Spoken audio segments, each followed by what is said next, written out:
Welcome back. Over the weekend, more than 100 people from around the country traveled to southeastern Colorado to remember those who lived and died 80 years ago at Amache, a Japanese internment camp during World War II. At the cemetery there, they held a traditional memorial service. It was an emotional time because what happened at Amache was very emotional. After Pearl Harbor was bombed, Japanese American families from the West Coast were forced to leave their homes, businesses, and lives and live in camps far away, simply because they looked like the enemy. Looking back, it was very un-American. The people at this pilgrimage were survivors and descendants of the prisoners, and they came here not only to reflect back, but to try and spread the word of the injustice so this never happens again. Joining me to talk more about that is Derek Akubo. He's the director of the Denver Agency for Human Rights and a descendant of Amache prisoners. Thanks for coming in. Thank you, Gary. Appreciate it. So your parents and grandparents were both at Amache, so going back for this pilgrimage must have really meant something to you. Oh yeah, absolutely. And you know, to imagine being there where they were, behind barbed wire, you know, after losing their house, their store, and then going into a prison camp, it's a stark reminder of what they faced.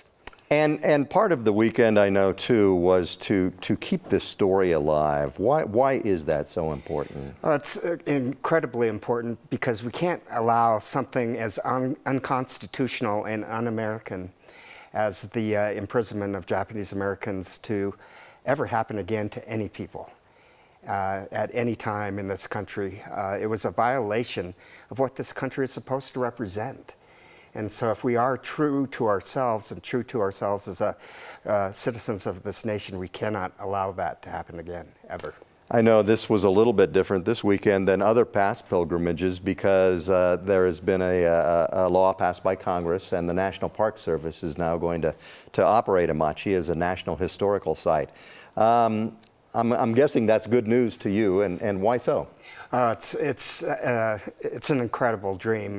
When my dad and his colleagues started the preservation activities back in the early 1980s, I mean, it was a dream of theirs to, at one point, have Amache be a part of the national park system, along with the other 9 sites as well. Again, to ensure that the learning from that painful history is sustained and never forgotten.